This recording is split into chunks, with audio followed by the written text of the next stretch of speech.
Sejam todas e todos muito bem-vindos. Agora, as nossas discussões sobre proteção internacional da mulher. Bom, nesse módulo nós vamos discutir as principais normas internacionais, principalmente aquelas do sistema interamericano, ao qual o Brasil está vinculado e que dizem respeito à proteção dos direitos das mulheres. É importante observar que essas normas elas devem sempre ter um amplo diálogo com as legislações internas dos países. Isso é, os estados eles devem incorporar a sua normativa interna às disposições da proteção internacional do direito das mulheres. Principalmente quando a gente considera que esses estados eles se vincularam, quando o fizeram, obviamente, de forma livre a todos esses tratados internacionais. Bom, então vamos lá.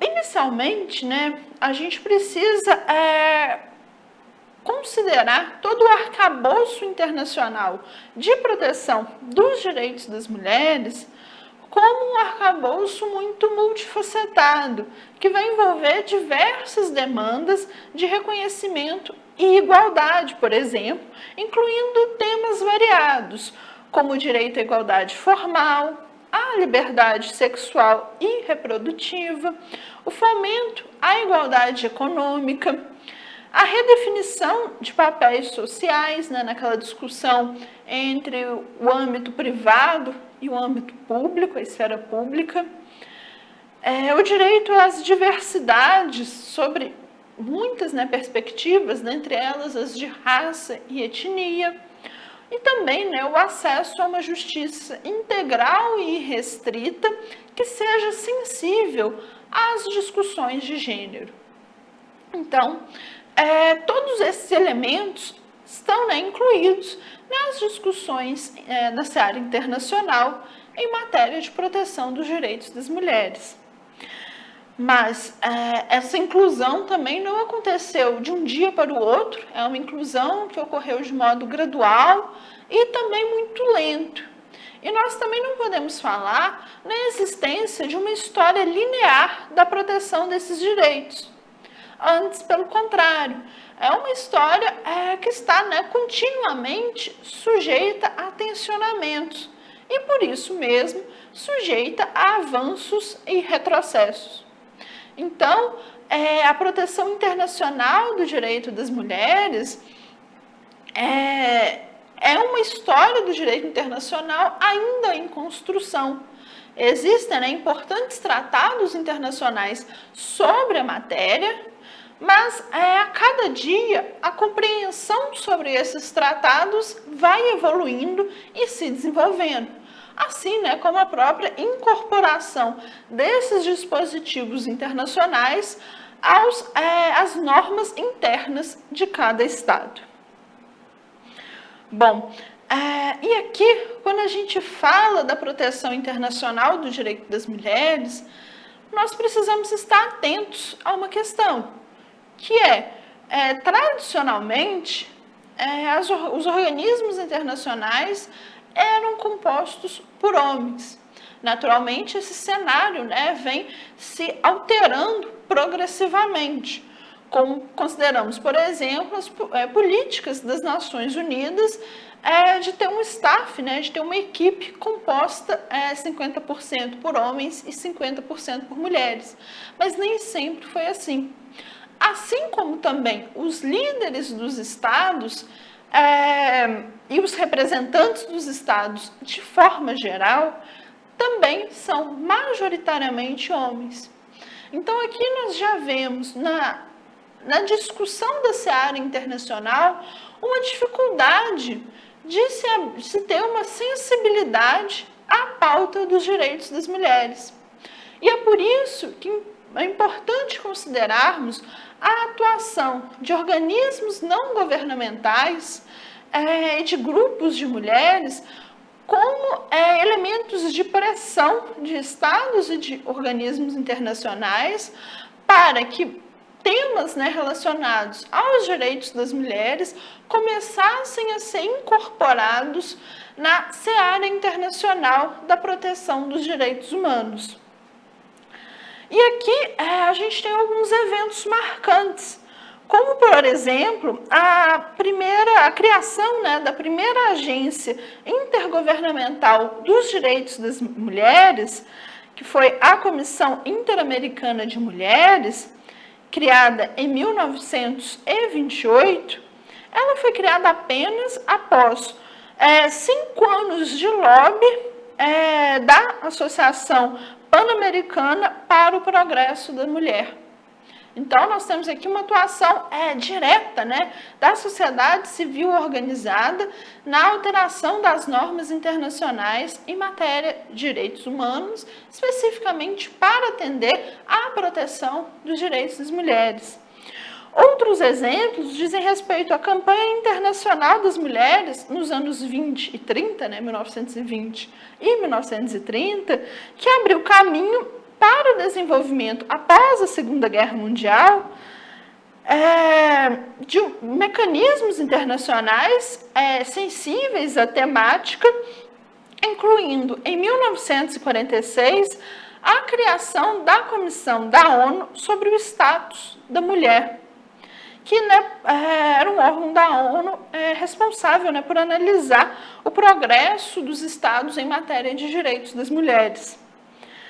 Também foi a partir de campanha e de lobby dos ativistas em direitos das mulheres e a existência de uma petição assinada por 500 mil de pessoas em mais de 80 países, que levou à Conferência Mundial das Nações Unidas sobre Direitos Humanos, em 1993, a declarar formalmente que os direitos das mulheres são direitos humanos.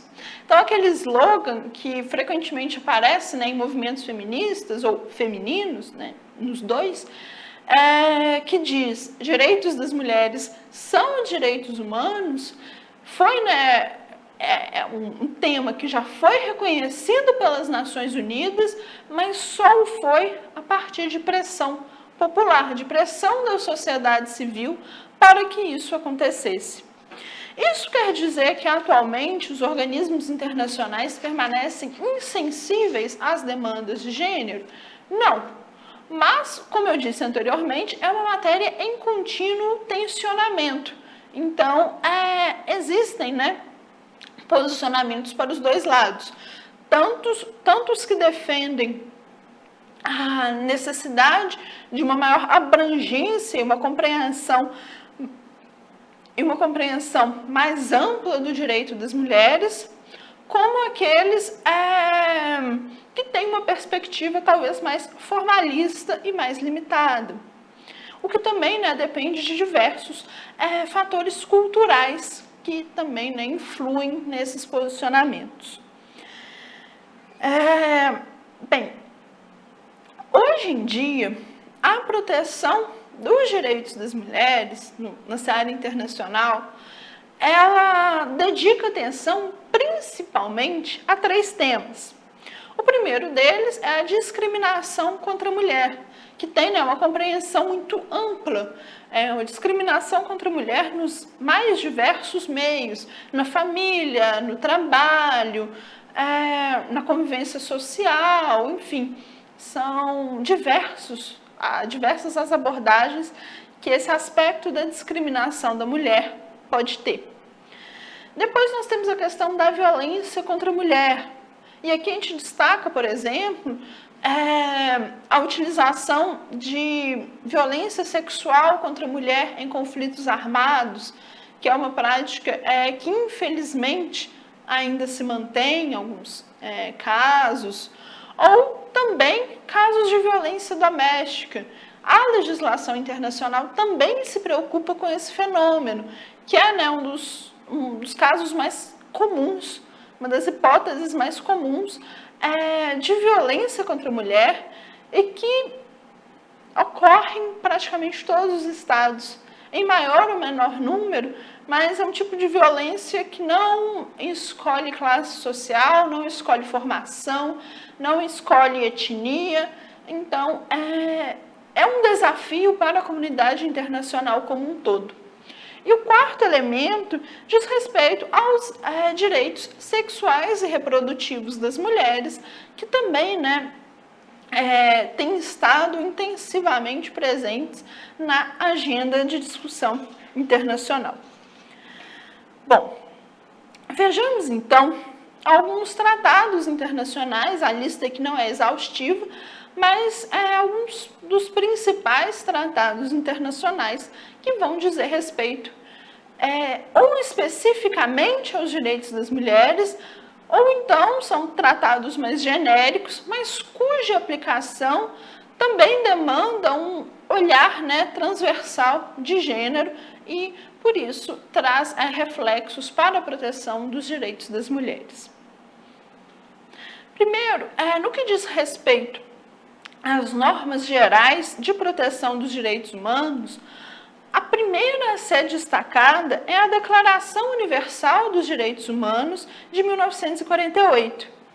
E aqui é interessante porque Eleanor Roosevelt, ela já insistia à época da Declaração Universal dos Direitos Humanos, em 1948, que se substituísse a redação original do artigo 1º, que até então seria: todos os homens são irmãos, daquela conceituação clássica de que o neutro é o homem, é o masculino.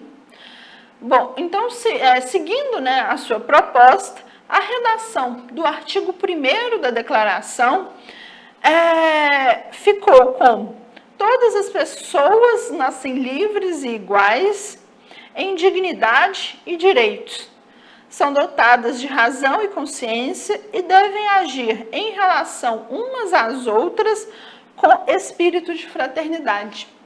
E aqui é interessante porque a gente substituiu um elemento que não é neutro, que é o homem, por um elemento neutro e abrangente, que são as pessoas.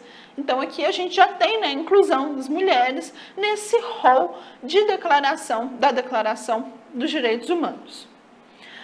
Bom, ao longo de todo o texto da Declaração Universal dos Direitos Humanos, nós temos elementos que são interessantes quando pensamos eles também voltados para a proteção do direito das mulheres. Para além do artigo 1º que eu já mencionei, nós temos o artigo 3º, que vai tratar da proteção da vida, liberdade e segurança pessoal.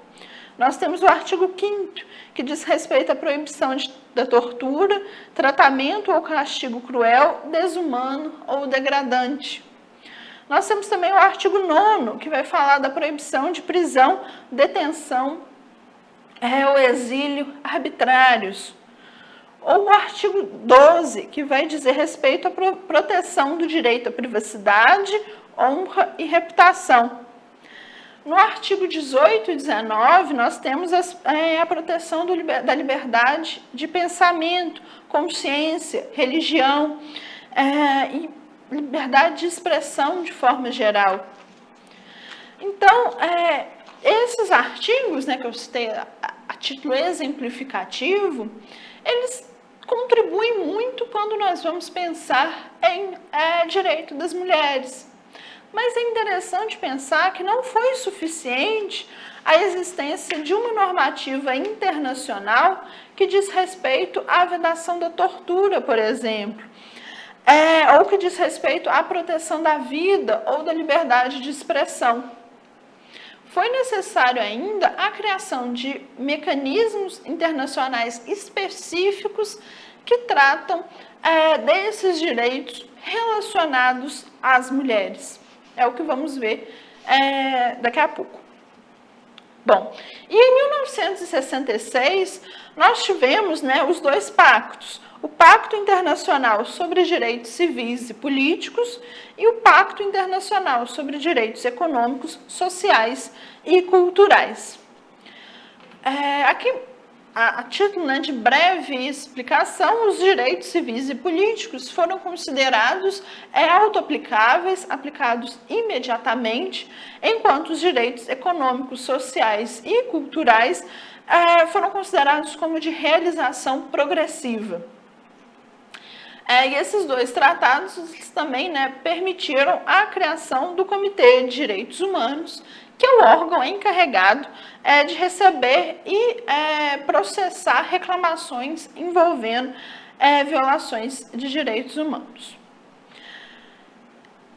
Ainda nesses dois pactos, o artigo 3º, que é comum aos dois, ele vai dizer respeito à igualdade de homens e mulheres no gozo de todos os seus direitos.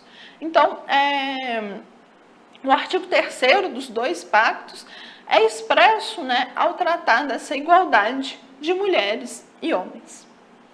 Vejamos, então, as normas internacionais específicas relacionadas à proteção do direito das mulheres.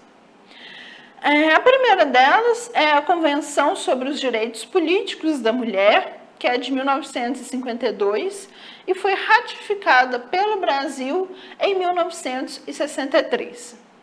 Na sequência, nós temos a Declaração sobre a Proteção de Mulheres e Crianças em Emergência de Conflitos Armados, que foi adotada, né, pelas Nações Unidas em 1974. Na sequência, nós temos a Convenção sobre a Eliminação de Todas as Formas de Discriminação contra as Mulheres, a CEDAW, na sigla em inglês, que é de 1979 e foi ratificada pelo Brasil em 1984.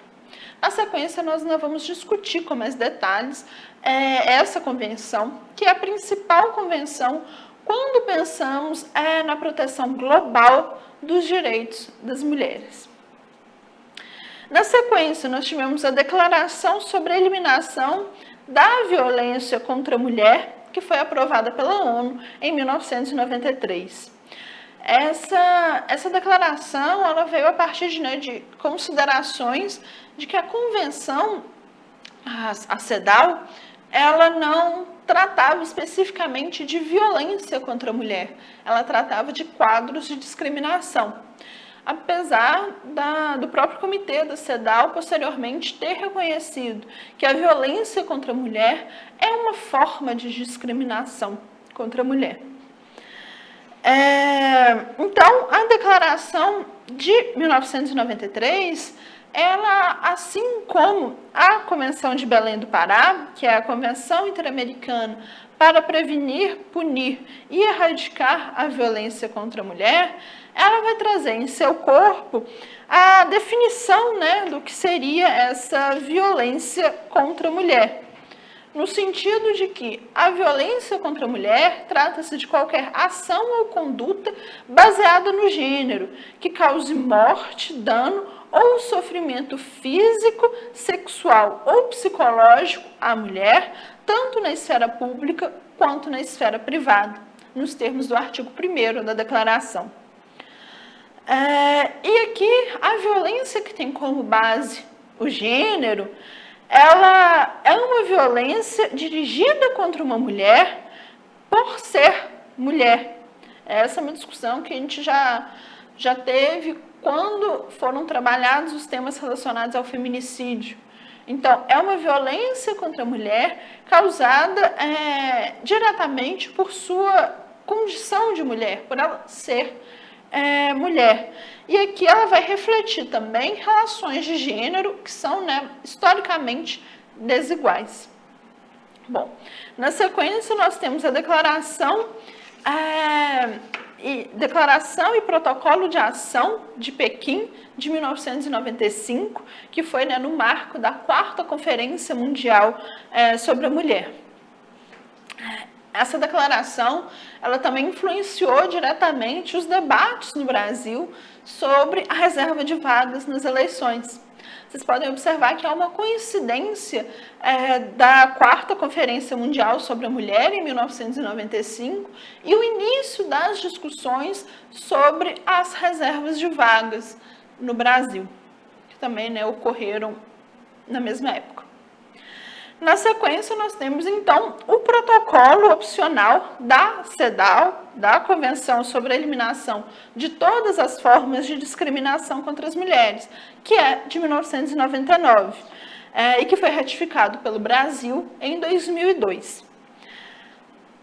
Ao ratificar esse protocolo opcional, o Estado reconhece a competência do Comitê para a Eliminação da Discriminação contra a Mulher, que é o comitê da CEDAW, é o comitê que vai monitorar o cumprimento da convenção pelos Estados partes, para reconhecer queixas de indivíduos ou de grupos dentro de sua jurisdição.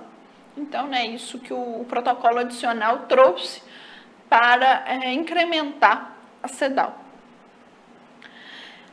E, para além dessas convenções, nós também temos as resoluções do Conselho de Direitos Humanos. E aqui nós podemos destacar duas dessas resoluções, que são a número 11/2 de 2009 e a resolução 14/12 de 2010. Que o objetivo dessas resoluções é o de acelerar os esforços a nível global para eliminar todas as formas de discriminação contra as mulheres. Então, assim, todo esse escopo normativo internacional, ele vem com esse objetivo de, para além de uma lógica de um direito formal, acessar também a perspectiva de um direito material, visando, garantir condições materialmente iguais entre mulheres e homens. Para além da proteção internacional relacionada ao aspecto global, ao sistema global de proteção dos direitos humanos, nós temos os tratados relacionados aos sistemas regionais de proteção dos direitos humanos. Vejamos. Com relação aos sistemas regionais de proteção dos direitos humanos, nós temos no sistema europeu a Convenção do Conselho da Europa para a Prevenção e o Combate à Violência contra as Mulheres e a Violência Doméstica, que é de 2011, também conhecida como Convenção de Istambul.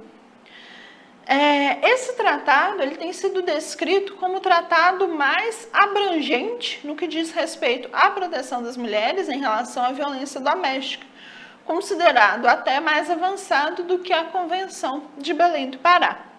Por outro lado, a gente também tem que considerar que o Sistema Europeu de Direitos Humanos foi o último a adotar um tratado específico em matéria de proteção dos direitos das mulheres. Em relação ao sistema interamericano de direitos humanos, nós temos a Convenção Interamericana para Prevenir, Punir e Erradicar a Violência contra a Mulher, que também é conhecida como a Convenção de Belém do Pará, que é de 1994. Só de observar a diferença entre os anos das duas convenções, nós podemos entender por que a Convenção Europeia, no caso, o Protocolo de Istambul, ele é considerado mais avançado. Ele é de 2011, enquanto a Convenção de Belém do Pará é de 1994. Ela também é um importante mecanismo regional para a proteção das mulheres. E no sistema africano, nós também vamos ter um mecanismo próprio, que é o Protocolo de Maputo. Isso é, o protocolo à Carta Africana sobre Direitos das Mulheres na África. E ele é de 2003. Bem, depois de toda essa contextualização sobre as normativas internacionais em matéria de proteção dos direitos das mulheres, ou dos direitos humanos das mulheres, a gente precisa reconhecer que, em que pese a existência das normativas internacionais, é também fundamental que os Estados incorporem à sua prática interna todas essas previsões. Isso porque a existência, né, de todo o direito internacional, e principalmente dessas normas de proteção dos direitos humanos, depende de sua aplicação pelos Estados. Então, a sua efetividade está diretamente relacionada com a prática estatal. Então, por mais que nós tenhamos, né, todo esse rol que é extenso, que vem sido, ao longo do tempo, né, reinterpretado e atualizado de direitos das mulheres nessa área internacional, é importante que esses elementos sejam incorporados ao direito interno. É importante que seja dada efetividade a todos esses tratados internacionais, para que somente assim os direitos das mulheres sejam de fato, né, respeitados em esfera global. Muito obrigada a todas e todos.